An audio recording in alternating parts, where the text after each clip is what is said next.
Hello. It's nice to see all of you people here tonight. I am Fred, and I'm from West Virginia, and I'm a proud hillbilly. I'll admit it. Now, you know, I say that every time I come out, because if I don't, sooner or later somebody in the back leans over and says, "What is this guy, some kind of stupid?"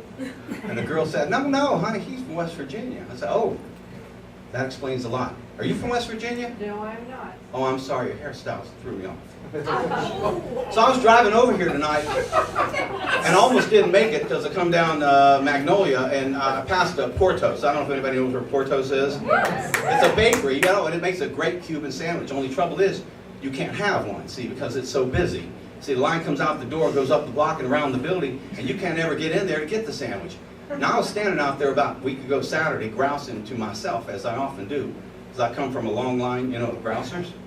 And I was saying, you know, is there nothing they can do? Is there nothing they can do that'll make this line any shorter? Is there nothing anybody can do to make this line short enough that a fella can come in here and get the sandwich he wants?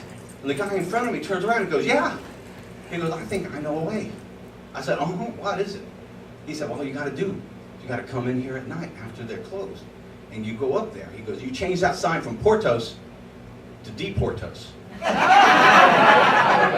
He said, "The next day you come around here, I don't think there'll be any line at all." And I said, you know, I think he might have something there. Now, I've had a terrible couple of weeks. I got laid up with something I caught from my damn kids, and I was sick as a dog, and I was laying up in the room, high on NyQuil, Z-Quil, U-Me-Quil, 2-Quil, contact cold capsules in case you want to contact me in another cold. And my mother come in the room, and she said, "Freddie, you got to get out of bed."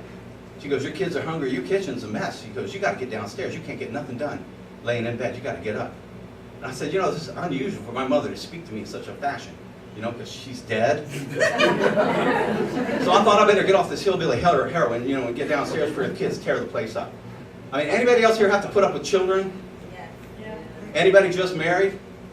It's the same difference. Now, back when I was married, my wife, she decided that we needed to have some babies. They couldn't just be any babies, you know, they had to be designer babies. They had to be, you know, power babies. And she would decide what that baby's birthday would be. See, she couldn't wait the whole 9 months. She would pick a date, and she would decide, I'm going to go in the hospital, and I'm going to have them induce me. And that's when they give you a medication that makes you have that baby right now instead of at the 9-month mark. It's a baby laxative. No, you go in there, you go at 6 a.m., and about 3 o'clock in the afternoon, nothing's happening, right? The nurse comes in, she said, "We better get this show on the road." She said, "I'm going to break your water." Now, my wife, she was that kind of uptown girl, you know, who thought that, you know, Gucci didn't make a proper diaper bag. And she wasn't going to break water, she was going to break Pellegrino.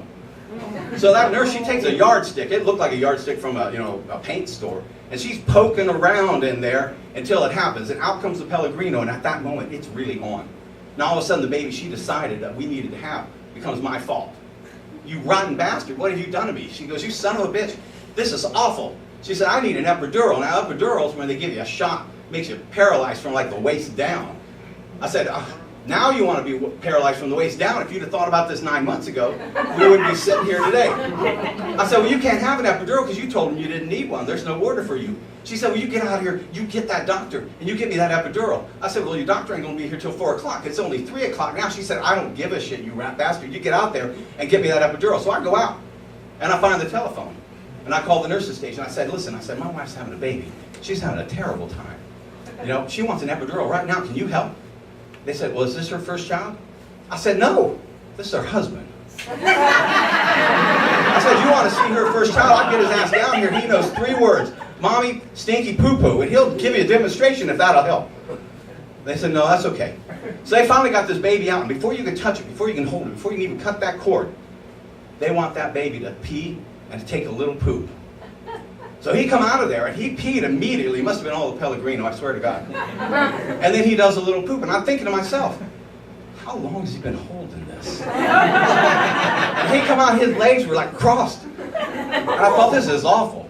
But he looked at me, and his little baby, you know, eyes cracked open, and looked up at me as if to say, "Don't worry, Daddy. I will never hold back a pee or a poop from you again." And that was the gospel. From that moment on, that kid peed and pooped on anything and anybody that got within a foot of him. Although I think he could hold back a little now that he's in high school. So we sent the announcements out, and I got a nice card back from my Uncle Zed, who lived in the hills of West Virginia. He's one of them fellas who could not, write out his name. So he just marked an X. And the card come, and it said XX, XX, XX, XX, XXX. See, he couldn't write, but he was extremely long-winded. Now, he was one of those old guys that checked the obituaries in the newspaper every morning. Every morning he had his wife read him the obituary column. And I thought, that's really cute. You look in the obituaries, if your name's not there, it's going to be a good day. That wasn't it at all. He checked out obituaries every day because he never could figure out how every day everybody died in alphabetical order. That's true. And as things would come, as people would go, Uncle Zed's day finally come. And he died at the age of 81. And he left everything he had to his wife in a trust fund. There was only one small problem. She can't touch a bit of it till she turned 14. All right, now